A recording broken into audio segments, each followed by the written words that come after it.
Sud Radio Berkov dans tous ses états. Le face-à-face. 13h03 sur Sud Radio, il est l'heure pour nous du face-à-face où aujourd'hui André Berkov reçoit Patrice Franceschi, l'écrivain, et puis qui a coécrit ce livre, Le goût du risque, une éloge de la vie riche, intense, joyeuse et engagée. C'est aux éditions Grasset. Alors en ce moment, vous avez vu l'actualité, l'actualité elle est lourde, elle est lourde et effectivement, on a l'actualité et puis les délires, les auberges espagnoles des fantasmes de ceux qui justement, j'en parlais moi avant dans cette émission au début, qui ne prennent aucun risque. Ça veut dire, ils commentent, ils disent oui, ça c'est bien, Israël, Gaza, le Hamas, tout ça, ça c'est dégueulasse et tout ça, et à raison, je veux dire, c'est pas le problème.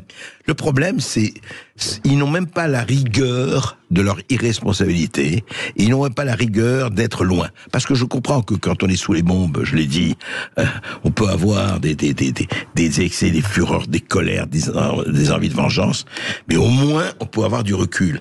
Et en fait, Patrice Franceschi, votre livre que vous avez écrit avec Andrea Marcolongo et Loïc Finaz, on constate quelque chose, c'est qu'en fait, chez nous, ce qui peut être en France, en Europe, en tout cas un certain nombre de parties du monde, pas seulement en France, ce qui nous manque le plus, c'est que le risque est devenu un mot obscène, un péché capital.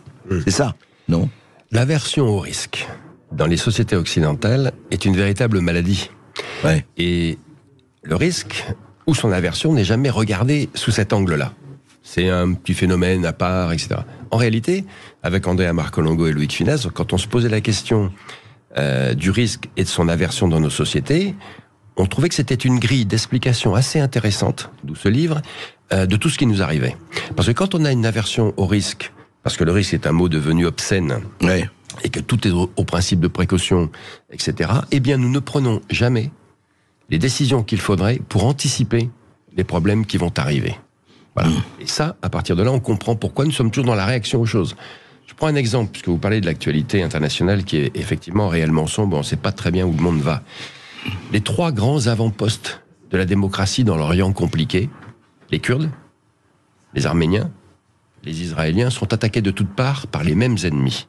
Exact. Et successivement et les uns après les autres. C'est l'Occident, sa démocratie, ce que nous sommes qui sont attaqués. Si nous avions pris les bonnes décisions, le cas de l'Arménie le plus emblématique, mais les Kurdes aussi, les bonnes décisions au bon moment pour empêcher ce qui vient d'arriver, ça ne serait pas arrivé. Mais notre aversion au risque a fait qu'on n'a pas voulu faire ce qu'il aurait fallu. Nous sommes inhibés dans l'utilisation de notre puissance. Franchement, l'Occident et la France en premier, ce n'est pas rien. Mais si le pouvoir que nous avons de défense, nous ne l'utilisons pas au moment où il faut, c'est comme si nous n'avions rien. Oui, ça, et nous, même plus, Patrice Franceschi, nous allons jusqu'à même pas avoir honte de dire qu'on pourrait l'utiliser. Ben oui. C'est ça qui est... Et tout ça, c'est une maladie de nos sociétés. Et dû à quoi ? Alors, dans notre livre, qui s'appelle Le goût du risque, c'est déjà un titre un peu provocateur pour bien montrer ce que l'on veut. Mais c'est un éloge de la vie libre et intense. Joyeuse et engagée, comme disait votre camarade tout à l'heure. Parce que quand on a le goût du risque, la vie vraiment vaut la peine d'être vécue. Et on écarte de soi, de sa société, les dangers qui la menacent. Mais je voudrais qu'on reste un peu sur l'aversion au risque, parce que c'est quand même extrêmement important. On va prendre parce que vous parlez un peu de tout, vous parlez de sécurité, liberté, vous parlez de tout ça. Est-ce que ce n'est pas quand même ce goût du risque ? Est-ce que ce n'est pas d'abord un apprentissage, une pédagogie qu'on ne donne plus, ni à l'école, ni dans les familles, ni nulle part ? Aujourd'hui, on empêcherait Christophe Colomb de partir. Destination inconnue, retour improbable, vous restez là. Et il y aurait, au-delà du principe de précaution, un tas de normes que nous avons construites, comme les barreaux dorés de notre prison, qui empêcheraient de partir, tout simplement. Ils ne pouvaient même pas bouger. Il y a 15 chapitres dans ce livre, qui est très bref, très court. C'est un coup de sabre, en réalité, cet essai littéraire, dans notre société qui s'effraie de tout. Les titres des chapitres, Mort au principe de précaution, La mort n'est pas à craindre, etc., sont des titres provocateurs, pour bien dire ce que l'on veut dire, même si derrière, nous pesons les choses, elles sont, comment dirais-je, peut-être vous pesez un peu etc. trop les choses, des fois, mon cher Patrice. En fait, peut-être, mais nous n'avons pas voulu, Andrea, Loïc et moi, nous engager sur un chemin de polémique et rester sur l'argumentation. Et dans chaque chapitre, chaque problème de notre société, dans cette aversion au risque, lui donner des solutions. des pistes de réflexion. C'est bref, il fait 120 pages. Oui, Simplement pour que mais c'est bien d'avoir posé les choses, voilà, ça, poser c'est les clair. choses pour que les gens se disent, au fond, est-ce que notre aversion au risque, le fait que nous ayons perdu le goût du risque qui autrefois était donné, il était enseigné, c'était bien d'être capable de prendre des risques, peser, mesurer, intelligent, bien entendu, mais on en a été capable. Cet abandon de ce discours, de cette énergie, de cet élan vital qu'il y a notamment dans la jeunesse, fait qu'aujourd'hui, dès qu'on parle de risque, on en a peur. Et donc nous avons voulu poser tous les jalons explicatifs et laisser les gens ensuite décider. Mais est-ce que vous n'êtes pas, et justement vous le dites dans votre livre, vous n'êtes pas une minorité lilliputienne face au Gulliver de la sécurité et du bénéfice opposé au risque? Si Loïc et surtout Andrea Marcolongo avaient pu être là aujourd'hui, je peux vous assurer que, surtout Andrea, quand vous la voyez, vous apercevez à ce moment-là que non, les minoritaires, à un moment donné, quand ils sont convaincus, parce qu'ils sont habités de quelque chose, de ce qu'ils disent, de ce qu'ils écrivent, de ce qu'ils promeuvent, ne craignent pas d'être minoritaires. Et au contraire, se disent que il faut élargir le champ de cette minorité, et qu'en réalité, depuis que le livre est paru il y a 3 semaines, je parle même pas de la presse, de ce qu'elle en dit, qui est très positif, mais des gens qui lisent le livre et qui nous en parlent, disent « Mais moi, je pense en fait la même chose. Mais je pensais être le seul à penser ça. » Et au fond, le livre, il sert aussi à dire aux gens, voilà, ce que vous ressentez, vous, dans une entreprise, bloquée par les normes, dans votre activité quotidienne, où plus on dématérialise et plus on déshumanise, etc., les gens s'aperçoivent en fait qu'ils sont pas minoritaires et que cette minorité peut s'élargir. Oui, mais attendez, ça c'est très bien, mais ce sont des mots. C'est-à-dire que au fond, et en plus, c'est pas à vous que je reprochais ça, parce que vous avez toujours cultivé le risque et vous n'êtes pas le seul, et heureusement il y en a. Mais ce que je veux dire, c'est comment faire que vous êtes dans une entreprise et vous parlez par exemple de effectivement, on a vu avec le Covid, on parlait des guerres, etc. On parlait de ce qui se passe aujourd'hui.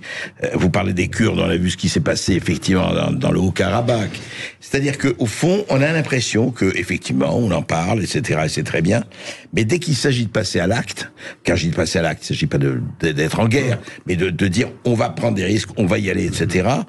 Est-ce que les gens n'ont pas été cultivés pour la plupart à dire, oui, mais attention, moi j'ai ma carrière, j'ai ma famille, j'ai ma femme, ou j'ai mon mari, mes enfants, etc. Comprenez, pas de vague. Oui. Cette culture du pas de vague que vous attaquez dans votre livre. C'est une culture de l'immobilisme plutôt que de prendre des risques, mais le problème c'est que nous sommes tous, à des degrés divers, là où nous sommes, entreprises, médias ou tout ce que l'on veut, déjà emprisonnés dans un filet incroyable d'obligations, de contraintes, etc., de normes, qui déjà, dès qu'on veut un peu bouger, et de bureaucratie, qui dès qu'on veut un peu bouger, vous en empêche d'office. Bien. Alors, la plupart des gens se résignent, parce que comment faire ? D'autres se rebellent, en disant toujours, on peut se révolter contre une chape de plomb de normes qui, par exemple, dans mon entreprise, m'empêche de faire quoi que ce soit. Par exemple, pour les normes, qui s'accumulent. Oui, prenons des exemples concrets. S'accumulent de jour en jour. Normes de sécurité sur les bateaux, normes de sécurité.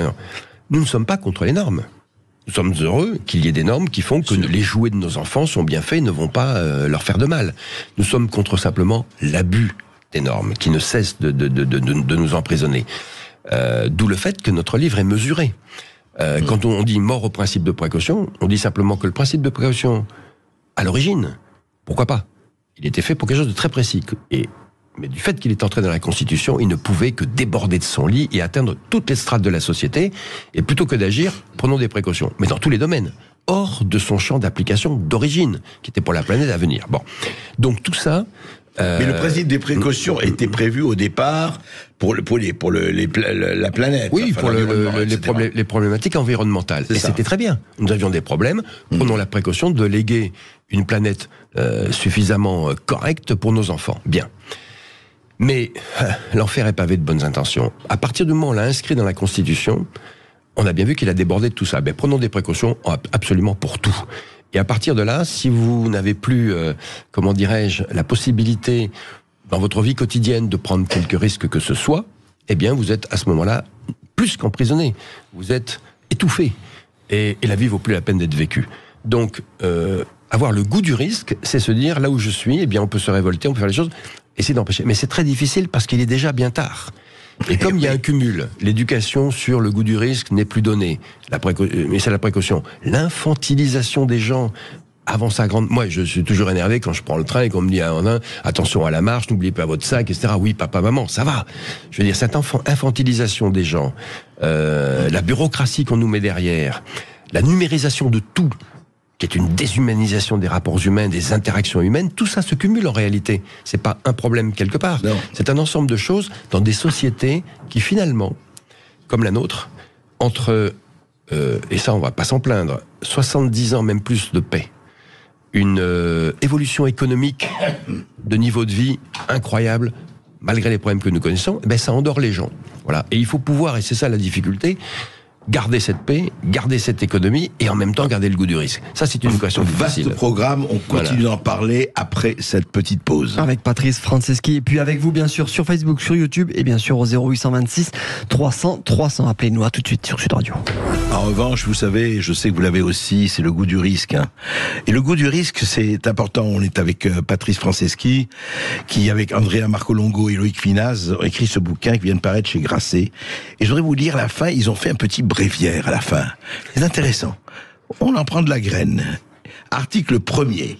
Considérer le goût du risque comme l'aiguillon le plus mordant qui ait jamais été inventé pour houspiller la vie morne. Article 2.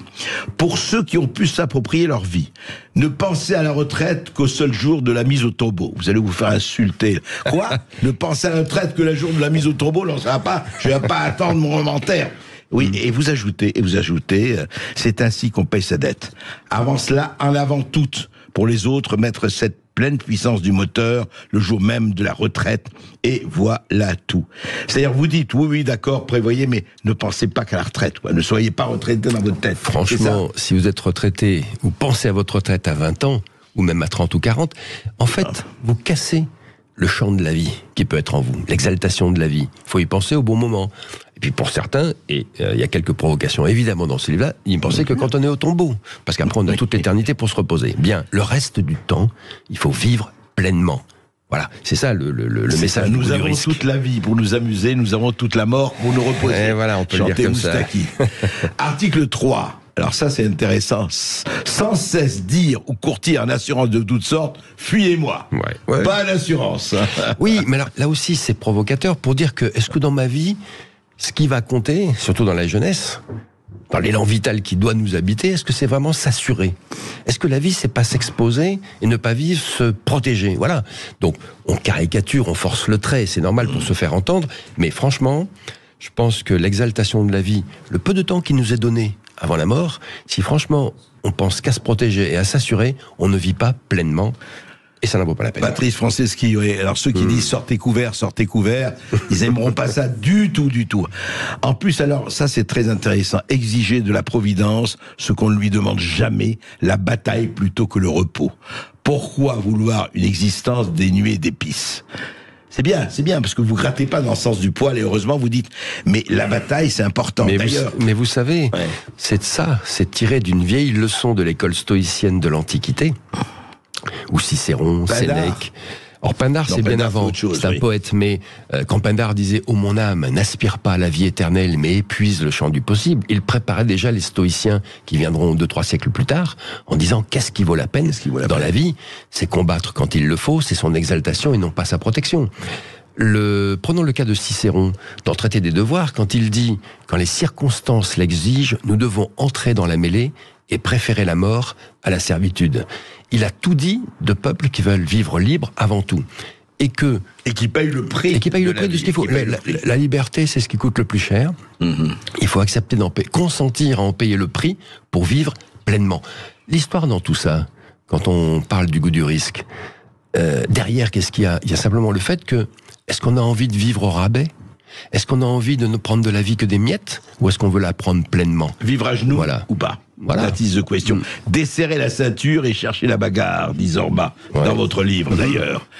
Et alors alors je continue parce que je trouve ça très joli, je vais pas lire tout, mais vous dites, l'aventure étant le dictionnaire de la vie tout entière, décidez que la fonction la plus éblouissante du risque consiste à faire de chacun des mots de ce dictionnaire une vie en elle-même. Si le ciel devait adresser une prière un tant soit peu sensée aux hommes de bonne volonté, ce serait bien celle de suivre ce précepte, c'est-à-dire l'aventure, le dictionnaire de la vie. Et j'ajoute, parce que je voudrais que vous répondiez là-dessus, et que vous commentiez vos propres paroles d'ailleurs, à ceux qui disent gentiment à leurs amis, prenez soin de vous. Ça c'est vrai, on l'entend surtout en ce moment. Prenez soin de vous. Vous répondez, ne vaudrait-il pas mieux s'engager à prendre soin des autres, nos voisins comme nos lointains? Sinon quoi? Égoïsme et vanité. Oui, parce que cette manie aujourd'hui de dire aux autres, prends soin de toi, c'est finalement un discours qui va avec l'individualisme exacerbé de nos sociétés, notre narcissisme qu'on peut modéliser par le symbole du selfie, et finalement les autres ne comptent pas. Moi, vous savez, de Vinci quand je prends la Joconde. Oui, vous savez, les livres de développement personnel qui marchent si bien et contre lesquels je suis profondément. Le développement personnel, à mes yeux, et j'ai essayé toute ma vie de plaider pour ça dans mes actions ou dans mes livres, et Andrea Marcolongo, Luc Finas, c'est la même chose, hein, on est tout à fait d'accord là-dessus, c'est que on se développe vraiment soi-même quand on se préoccupe des autres. Les deux fonctions sont liées. Si je m'occupe des autres, comme on l'a fait si souvent, les Kurdes, etc., eh ben je me développe moi-même. Mais si je cherche à me développer moi-même que par moi-même, avec l'abandon du souci des autres, eh ben franchement, là aussi je pense que le champ de la vie s'éteint. Voilà, comme une bougie, et que c'est pas en tout cas notre fonction, et c'est pas ce qu'on dit dans ce livre. Voilà. L'onanisme égoïste considéré comme un des beaux-arts. Et vous dites aussi ceci, les gens raisonnables ne cessent de rappeler que qui trop embrasse mal étreint. C'est intéressant parce que Elon Musk, quand il faisait SpaceX, Tesla et maintenant Twitter, on lui dit mais ça va pas, tu vas pas faire ça les trois en même temps, ça n'existe pas. Et il le fait. Ils ont parfaitement raison car telle est la vérité. Mais leur répondre qu'il n'est peut-être de bon choix au bout du compte que celui qui commande de tout choisir quand cela en vaut la peine, cela porte un nom, prendre le risque d'aventurer la vie. Ouais. C'est ça que vous dites. Aventurer la vie, c'est un risque. Le plus beau des risques, c'est la liberté. C'est le chapitre 2 de ce livre. Mais aventurer la vie pour, en quelque sorte, vivre, multiplier sa capacité de vivre, c'est essentiel. Donc, qui trop embrasse mal étreint, c'est protège-toi, n'en fais pas trop. Au fond, endors-toi. Et à ce moment-là, le bonheur est le somnifère de l'action. Non, c'est si les gens sont habités par des passions, ils savent ce qu'ils veulent, ils ont une colonne vertébrale, etc. Eh bien, en avant toutes. Et comme disait Zorba, desserre la ceinture et cherche la bagarre. Mais c'est positif, évidemment. C'est vivre vraiment. Et comme une amie me disait, il n'y a pas si longtemps, on était en avion, on allait vers Montréal. Elle me disait, tu vois, elle lui disait, c'était un peu provocateur, même pas provocateur. Elle disait, tu sais ce qui m'embête en ce moment en France? Je lui dis quoi? Il me dit, la France hiberne dans un préservatif. Alors je sais pas si c'est dans un préservatif, mais hiberner, c'est le sentiment que l'on a trop souvent, non pas parce que les individus sont comme ça, mais parce que le système général des choses, de la politique à l'industrie, à la finance, etc., finalement nous endort dans ce cocon. Et il faut quand même se révolter là-dessus, individuellement et collectivement, parce que sinon on ne vit plus. Ce livre-là, Le goût du risque, ce n'est rien d'autre qu'une tentée de faire prendre conscience, dans un domaine, le risque qui n'est pas analysé comme tel socialement, que nous sommes en train de nous endormir, que c'est parce que nous nous endormons que les orages de l'histoire se rapprochent, au niveau international comme national, et que se réveiller, il serait peut-être temps de se réveiller, voilà. Et bien là, on se réveille, vous savez que dans cette émission, on passe son temps à justement à sonner, non pas le tocsin, mais à dire, effectivement, ne laissez pas votre tête sous le sable, regardez autour de vous, c'est ça qui vous sauvera. On continue de parler du goût du risque avec Patrice Franceschi et puis avec vous au 0826 300 300 sur YouTube et sur Facebook aussi. À tout de suite sur Sud Radio. Oui, vous avez parlé des courriers sur l'assurance, surtout, ne les voyez pas là, les trois mousquetaires de Le goût du risque. Et puis vous dites, une seule fuite est courageuse, celle devant les banquiers proposant des plans d'épargne à long terme. Ça c'est intéressant parce que qui ne reçoit pas du matin au soir, du soir au matin, des invites. Mais vous dites, sinon, comment faire pour tout jeter dans la balance comme sonne l'heure, comme Cyrano, mieux vaut lancer sa bourse sur la scène de la vie que la conserver dans un coffre-fort, surtout qu'on sait que jamais un coffre-fort ne suivra un corbillard. Ça, c'est le mot. Ces petits articles qui terminent le livre, qu'on a essayé de faire à la fois provocateur et amusant, essaient de donner finalement, par rapport au titre du livre, Le goût du risque, et la maladie de notre siècle et l'aversion au risque, essaient de donner en fait le principal de tout ça, qui est l'élan vital qui doit habiter les gens. Oui, mais pourquoi ? Voilà. Attendez, on va être dans le détail quand même. Pourquoi vous voulez pas qu'on fasse des plans épargne à long terme ? Qu'est-ce qui vous choque ? Qu'est-ce qui vous révulse, Patrice Franceschi, dans ces plans épargne à long terme ? Après tout, on a besoin de... Non, mais écoutez, c'est un peu provocateur tout ça. La réalité, c'est que bien sûr, faites-en, mais que ce soit pas la fonction principale de votre vie. C'est ça que ça veut dire. C'est-à-dire que si, finalement, quand vous avez 20 ans, compte tenu de tout ce qu'on vous raconte, à vous jeunes, prends pas de risques, attention à l'échec, confusion avec la faute, prépare ta retraite, fais ton plan d'épargne logement, etc. Qu'est-ce qui reste pour vivre ? Franchement, de l'exaltation de la vie, du chant de la vie qu'un jeune peut faire, surtout dans les passions qu'il pourrait ressentir. Grâce à Dieu, surtout dans la jeunesse, il y a plein de gens qui n'acceptent pas cette fonction de sécurité absolue qu'on leur donne, d'où l'espoir, et pour nous, ça sera finalement gagné. On participe à cette bataille avec ce livre, Andrea, Marco Longo, Loïc Finaz et moi, et on sait bien que dans la jeunesse, il y a des forces vitales qui ne demandent qu'à se développer. Vous prêchez l'exemple, et c'est très important d'avoir la vie qu'on a, parce que si on peut dire, regardez, on s'est pas pris des rentes de situation. Non, nous, franchement, je dis pas ça par prétention, mais je pense qu'on a tous les trois, Andrea, Loïc et moi, une légitimité à dire ce qu'on dit, dans ce qu'on fait dans notre vie. Il vaut mieux, oui. Moi, je peux vous regarder, vous connaissez ma vie, etc. Je n'ai pas d'épargne logement, ni de quoi que ce soit. Mais on n'est pas contre sur le fond, attention. On est contre le fait que ça domine tout. Non, voilà. C'est ça, absolument. Il ne s'agit pas de... Alors justement, on arrive à aussi ce côté très intéressant, parce qu'on n'est pas jeunes, en tout cas, moi encore plus que vous.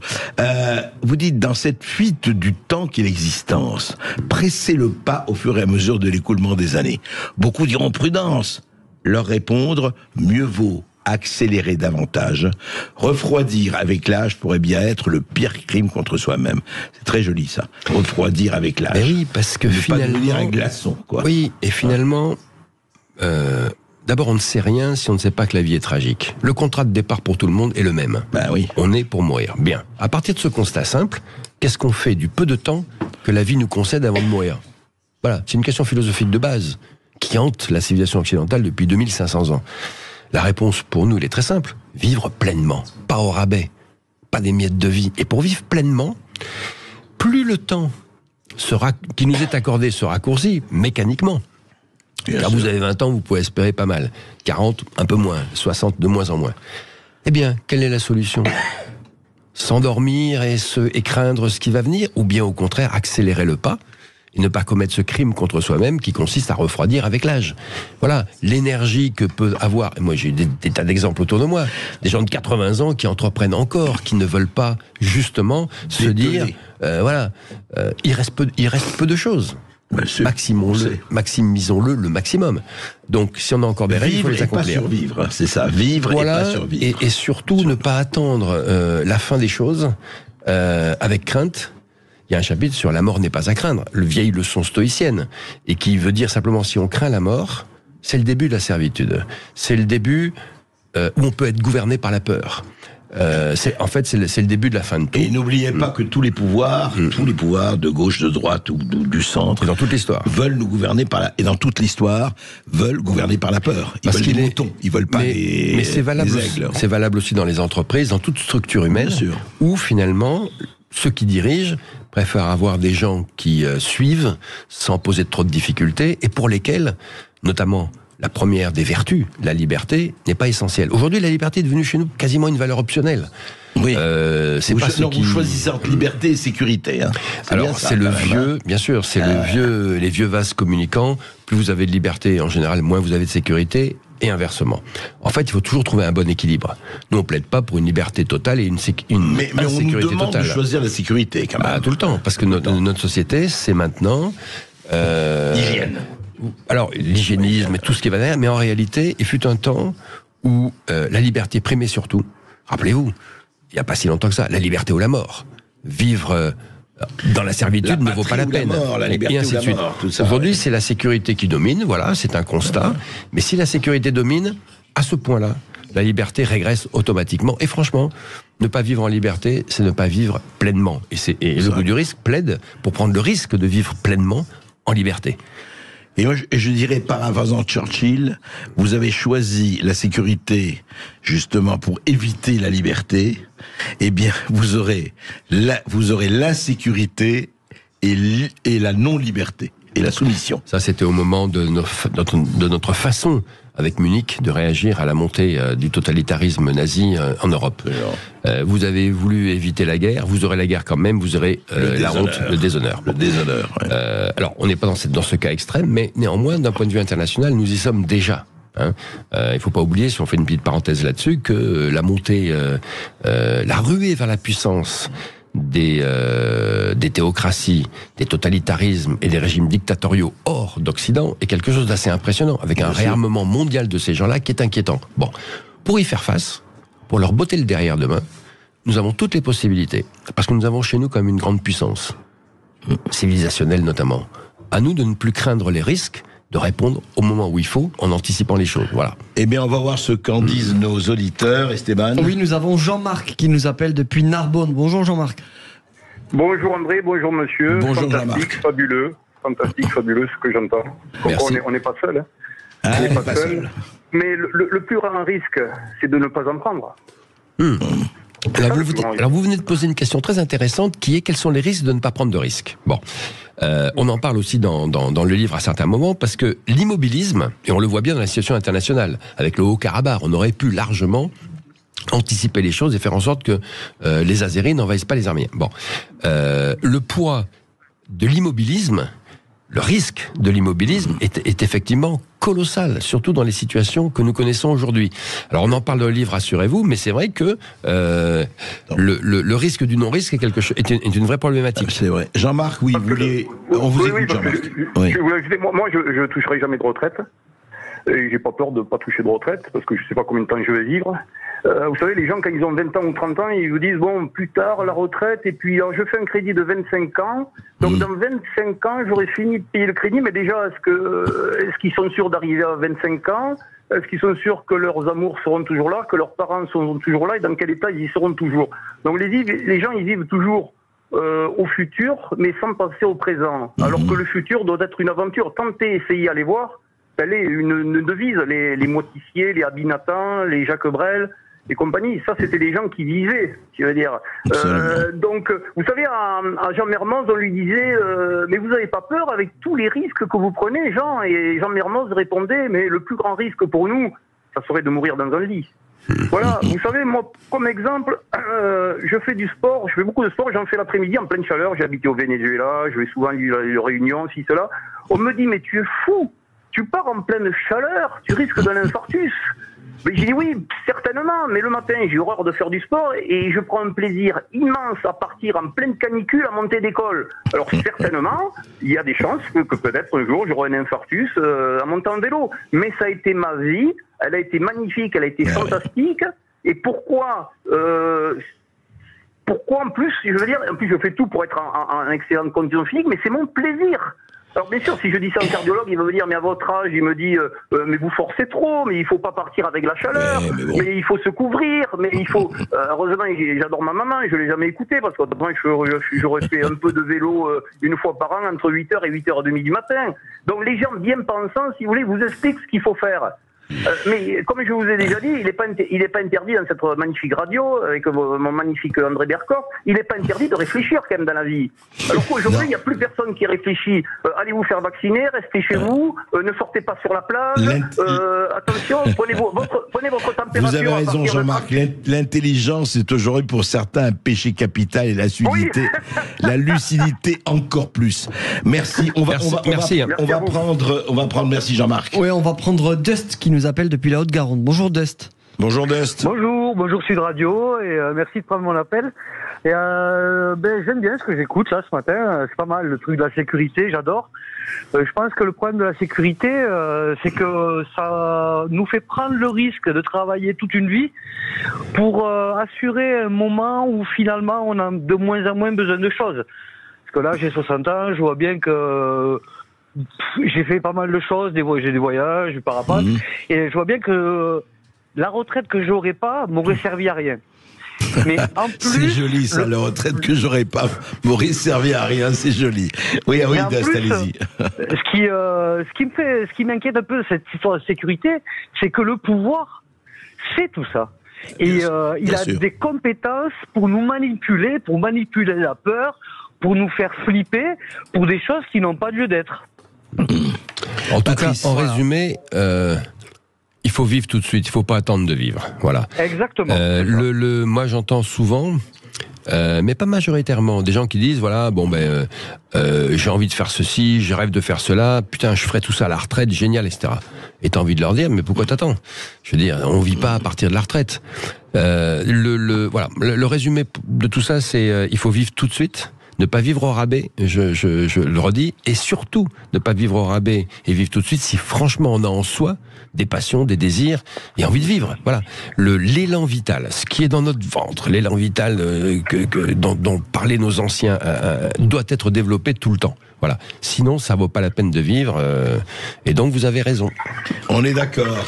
Esteban. Patrice, on a Brigitte qui nous dit les projets, les rêves, c'est ça aussi qu'il nous faut vivre et avancer. Bien sûr. Partagez. Et bien entendu.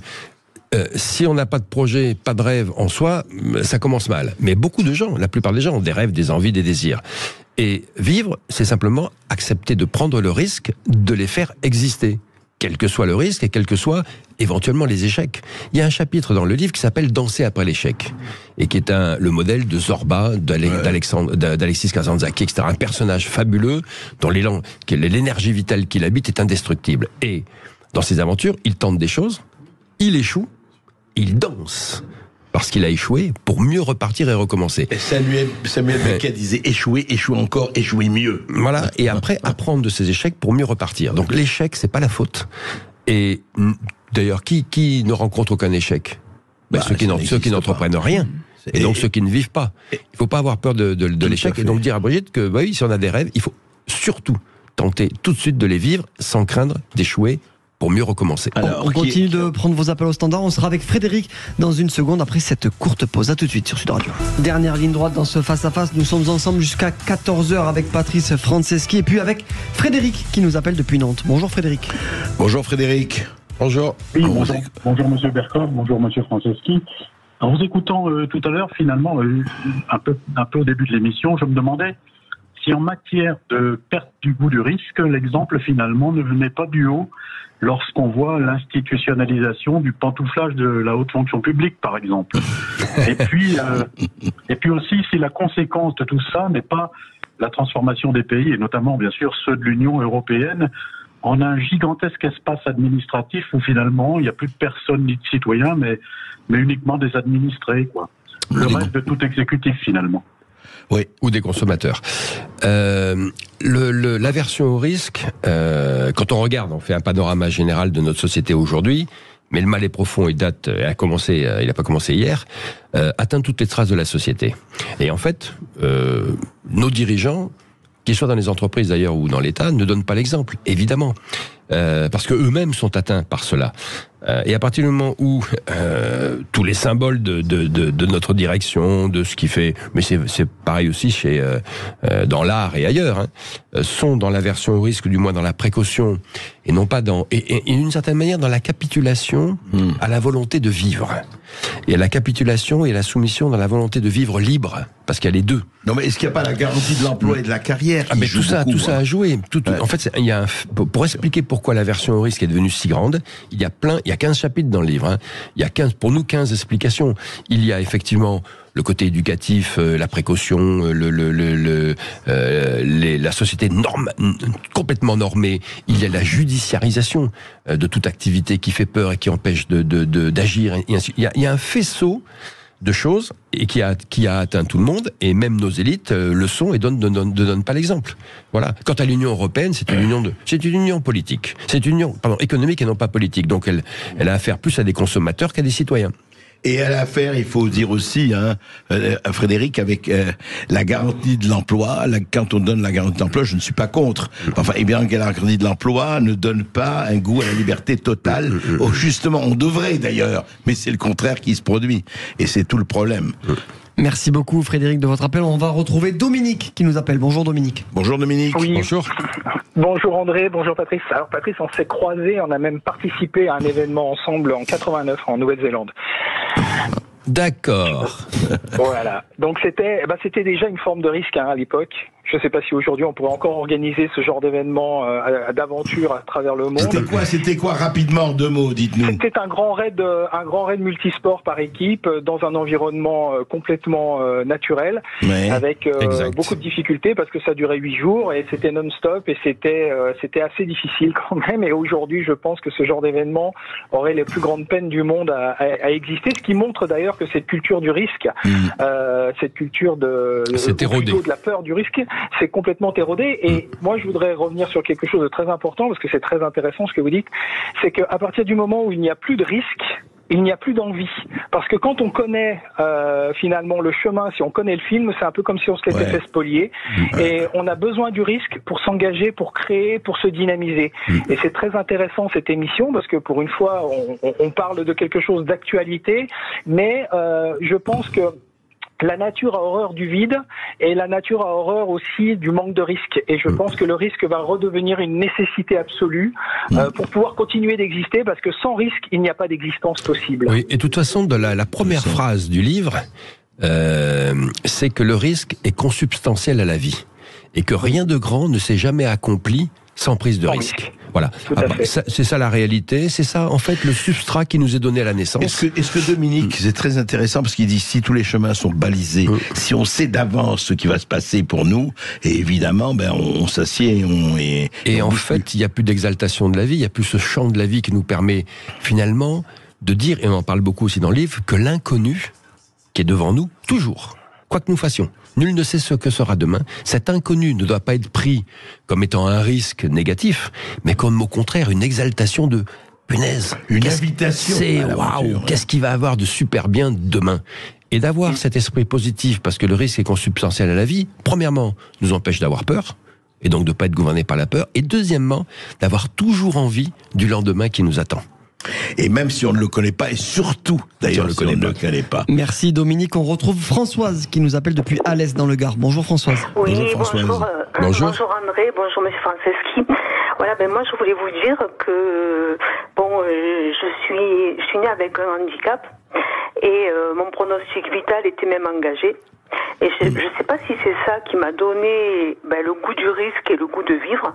Mais en tout cas, j'ai passé toute mon enfance, mon adolescence, pas par mes parents, mais par les médecins ou par les professeurs, à être découragée. Oui, tu vas pas y arriver, tu n'auras pas ton brevet, tu n'auras pas ton bac, tu es trop nul en maths, tu vois. Et résultat des courses, j'ai eu mon brevet, j'ai eu mon bac avec 30 points d'avance. Et je suis assistante de direction trilingue. Je suis secrétaire en milieu médical. Je suis auxiliaire animatrice en milieu médicalisé. Donc voilà. Vous avez fait. Voilà, j'ai risqué tout ça. Pour vous donner 2 exemples, vraiment qui ont failli me coûter, mais bon. C'est pas grave. Je suis partie, j'ai fait un BTS d'assistante de direction trilingue. Je suis partie, on devait faire un stage de préférence à l'étranger. Je suis partie en mauvais état à Barcelone. J'ai été rapatriée en avion parce que ça allait mal. Mais je regrette pas tout ça. Je suis allée aussi à Pompéi avec des cannes de rando parce que je marchais encore à l'époque. Mais je regrette pas tout ça. J'ai beaucoup voyagé aussi en Europe et je regrette pas d'avoir fait tout ça parce que ça a donné du sel à ma vie, alors que si j'étais restée dans un environnement aseptisé ou athée, je sais pas si ça aurait eu le même goût. Et là, je terminerai ce qui donne du goût encore plus à ma vie là depuis quelques mois, depuis le mois d'avril. Alors ça peut servir aussi à vos auditeurs. J'étais sur Facebook et j'ai eu connaissance d'un groupe de philosophie, parce que c'était une de mes grandes passions aussi, avec l'art, avec le cinéma. Et c'était une de mes grandes passions, la philosophie. Et ce groupe s'appelle le Fil Conducteur, Fil PHIL. Et c'est un groupe formidable. Il y a des conférences, il y a des cafés philo. Et justement, en approfondissant tout ce que j'ai appris en terminale, et ce que disait votre